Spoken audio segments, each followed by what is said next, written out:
Hello again. It isn't often that two contradictory conspiracy theories emerge in the space of 24 hours, both relating to the same event. I am, of course, talking about the Channel 4 programme last night and the Sunday Times this morning, and their expose of Russell Brand and his sexual activities. As I expect everybody now knows, a number of women have accused the comedian of rape and sexual assaults. Almost as soon as this became known, the suggestion was made that these accusations were false and that the mainstream media, backed up by pharmaceutical companies, were attacking Brand because of his fearless and outspoken criticisms of the accepted narrative relating to COVID and various other things. It was said that similar tactics have been used against Andrew Tate, who is accused of much the same sort of offences. The whole thing was a set-up, according to this view of the matter, and we should all support Russell Brand against these baseless attacks. The hashtag I stand with Russell Brand began to appear. That's one perspective, and it alleges a conspiracy between a newspaper, television station, and Big Pharma. Hot on its tail emerged a second claim, which was that Russell Brand had always been very left-wing and that his sudden conversion to right-wing conspiracy theorist had been a deliberate tactic when he realised that it was only a matter of time before details of his disgusting behaviour came to light. He then started promoting a right-wing anti-vaxxer point of view so that when these accusations were made public, he could claim that they were all part of a witch hunt and that he was being persecuted for speaking out against the mainstream media and the pharmaceutical companies. This is all very interesting, but it is of course not necessary to subscribe to either of these theories in order to make sense of what might be going on. There was, to my way of thinking, nothing especially unexpected or shocking about the claims made last night about Russell Brand.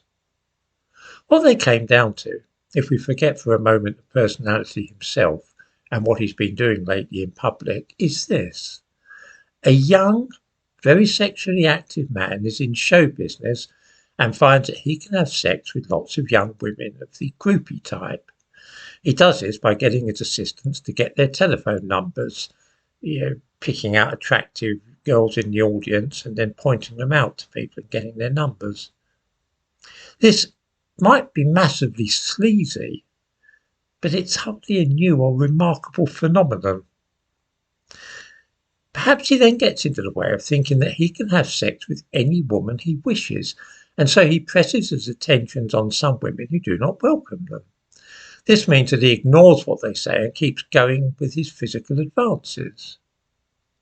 Put like that, we see a very ancient scenario which has been going on in the world of entertainment for well over a century at the very least.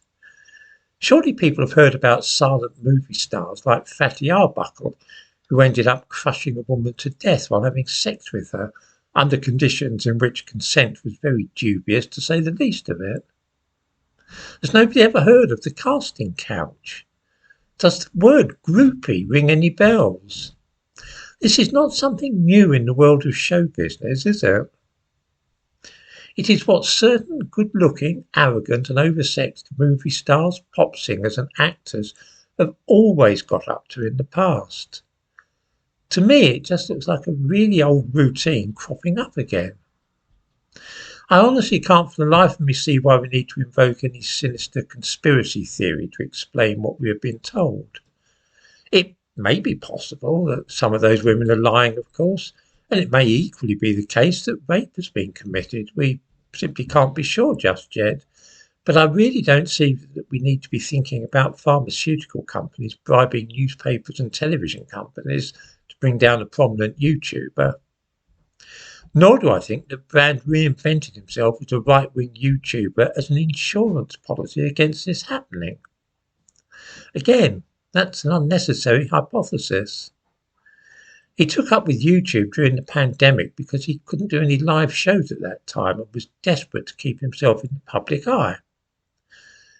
Before anybody denounces me for believing a lot of lies about brand or anything of that kind, I will say that I'm open-minded about the whole thing. If he's guilty of what is alleged, then I wouldn't be in the least bit surprised. But then again, if it turned out to be a scam of some kind, that wouldn't really amaze me either.